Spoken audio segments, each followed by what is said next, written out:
partner! Oy, eto na naman! Tama! Nagpaparamdam na naman Ang ating Mahiwagang Burnay!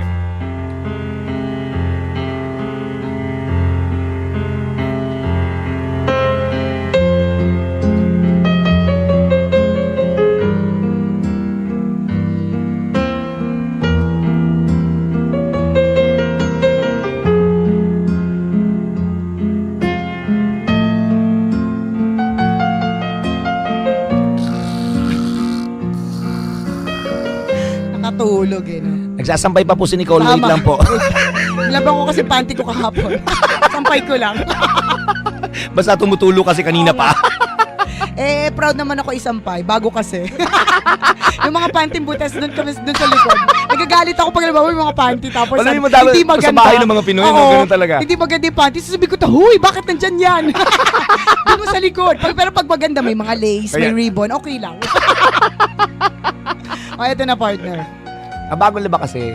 Oo, kaya yun. Nasampay ko na. Okay. Habang naglalaro ng basketball sa bakuran, ay hindi maiwasang magkaasaran ang magkapatid na sina Michael at Larry.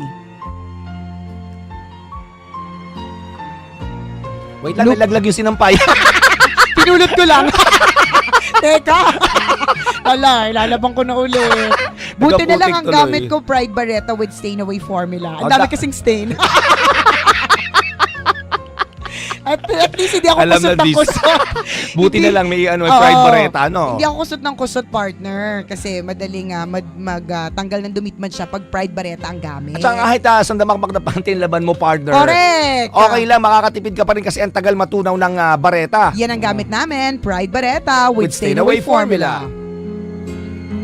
Habang naglalaro ng basketball sa bakuran, ay hindi maiwasang magkaasaran ang magkapatid na sina Michael at Larry. Ano ba, Michael? Galing-galingan mo naman. Huwag kang lalampa-lampa dyan. Umiscore ka naman para ganahan ako sa laban natin. Angas ah.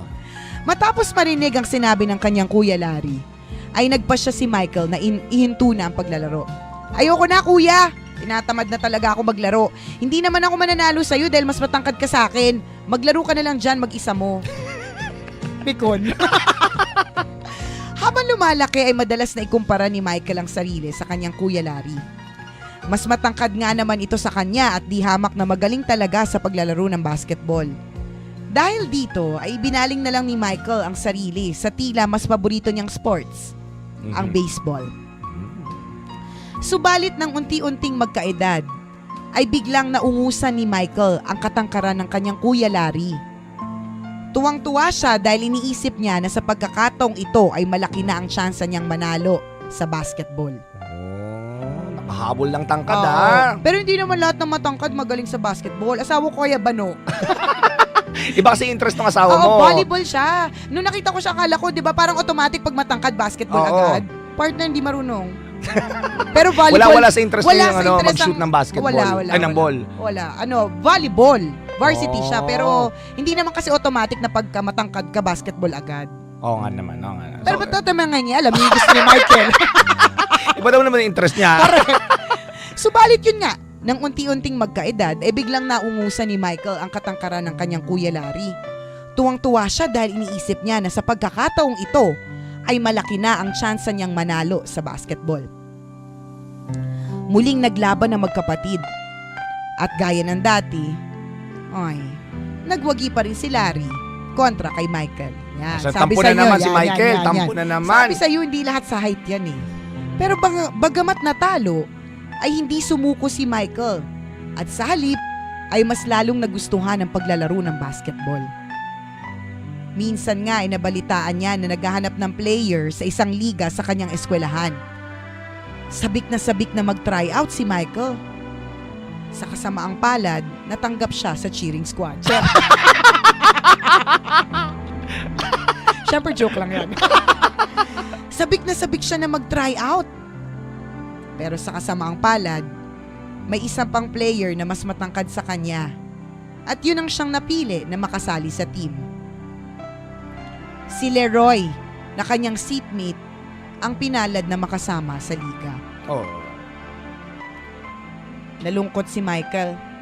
Lalo na nang marinig pa niyang pinag-uusapan siya ng mga kaeskwela dahil hindi siya ang napili. Sakit naman, May bulong-bulungan pa. Pag ako magugulong ako niyan, partner. Magugulong ka. Papagulong-gulong ako. Parang bola. Kasi shoot ko yung sarili ko. Para eksena. Papakitang gilas ako, minamalit niyo Oo, ako eh. pinag-uusapan niyo ako. Teka lang. Itidribble ko sarili ko. Correct!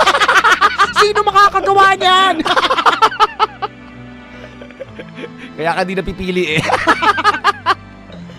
Nalungkot si Michael. Lalo na nang marinig pa niyang pinag-uusapan siya ng mga kaeskwela dahil hindi siya ang napili. Tinandaan ni Michael ang araw na yon. At ipinangako niya sa kanyang sarili na hindi na muling mangyayari ang ganong klase ng kahihiyan. Nagsikap si Michael sa pag-iensayo para mas lalong lumakas at gumaling sa paglalaro ng basketball. Tama. Dinibdib niya ng lubos ang paglalaro. Minsan nagkakat pa siya ng class.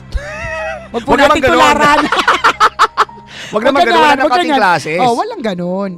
Tumatakas pa papunta sa gym at nag-iensayo. Pag uwi ng bahay, ay nag-iensayo pa siya kasama ang kanyang kuya Larry. Kayang-kaya mo naman talunin si Leroy, Michael eh. Kapatid yata kita, kaya galingan mo. Sabi ni Larry. Ang mga salitang yon ng kanyang kuya Larry ang lalong nagpalakas ng loob ni Michael. Bago matapos ang high school, ay naabot na ni Michael ang height na 6 feet at 3 inches. Wala, ang tungkod naman. Correct! At nung college, naging 8 feet and 12 inches. Puno. Mahogany. Balete. Nakakatakot, puno pala pinag-uusapan natin. Engkanto pala. Engkanto. Bago matapos ang high school, naabot na ni Michael ang height na 6 feet at 3 inches.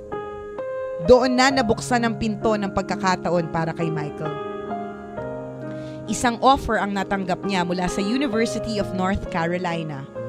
Isang full college scholarship para sa mapipiling varsity ng eskwelahan. Sa kabutihang palad ay nakapasok si Michael sa team. Nagsimula siyang magpakitang gilas sa pagbabasketball. Kaya naman taong 1984 ay tinanghal siyang College Player of the Year ng NCAA Championship Games sa North Carolina. Oh, ang galing ah. Dahil yan sa cutting class part. Nagpatuloy ang magandang karera ni Michael sa larangan ng basketball. Sunod niyang pinangunahan ang US Men's Basketball Team sa 1984 Summer Olympics.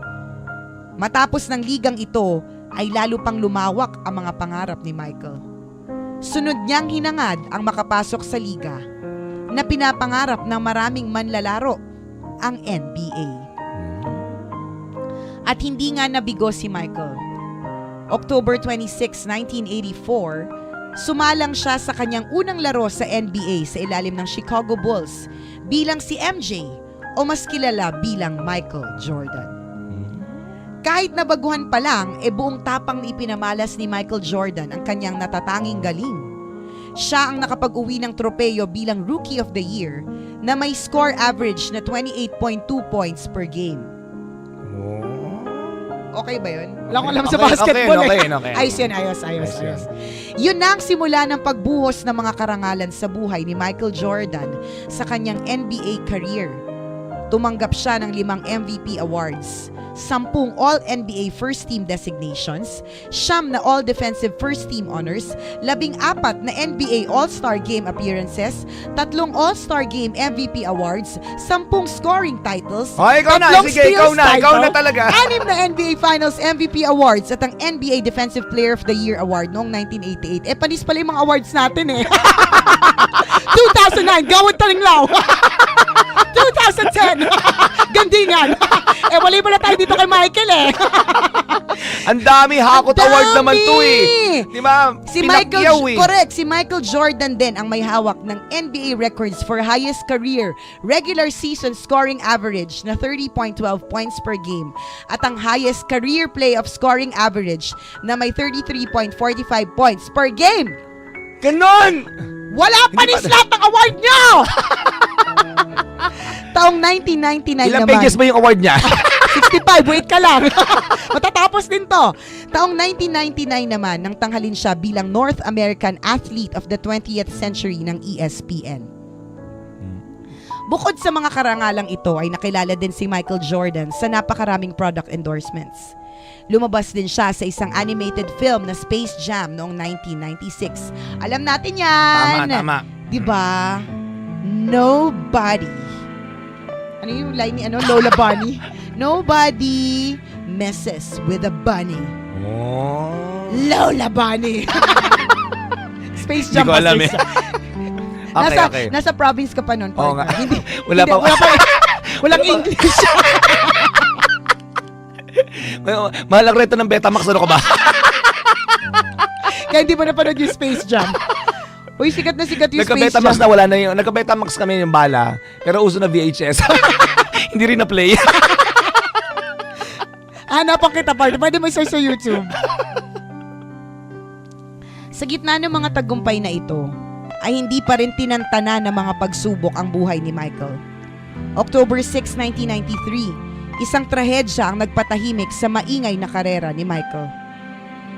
Napaslang sa isang insidente at namatay ang ama ni Michael.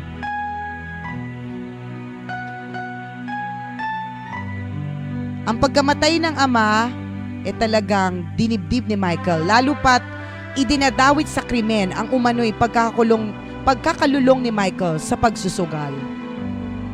Hindi naman ito napatunayan, subalit minabuti ni Michael na pansamantalang lisanin ang kislap ng pagiging NBA star, alang-alang na rin sa yumaong mahal sa buhay. Matapos nito ay nakipagsapala ni si Michael sa larangan ng baseball. Tila hindi umusad ang karera niya sa paligsahang ito, kung kaya taong 1995 ay naganap ang isang engrandeng pagbabalik. Muling nagbalik si Michael sa paglalaro sa NBA.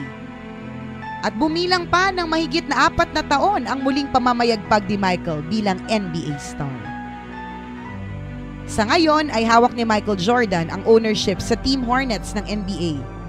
At dahil sa laki ng kanyang kinikita, noong nakaraang taon, idineklara rin si Michael Jordan bilang isang bagong bilyonaryo sa mundo. Galing naman. Tunay ngang bilog ang bola pagdating sa liga ng buhay. Minsan ikaw ay nasa itaas at minsan naman nasa ibaba. Ang importante ay manatiling matatag, pahalagahan ang suporta ng koponan at ituloy lang ang laban gaya ng ipinamalas ni Michael Jordan. Very well said. Mahiwagang Thank you, Burnay. Mahiwagang Burnay. Diba? Galing naman. Inspiring, diba? Hindi tumigil. Hindi tumigil kahit na may pangkukot siya ng mga kaklase na wali.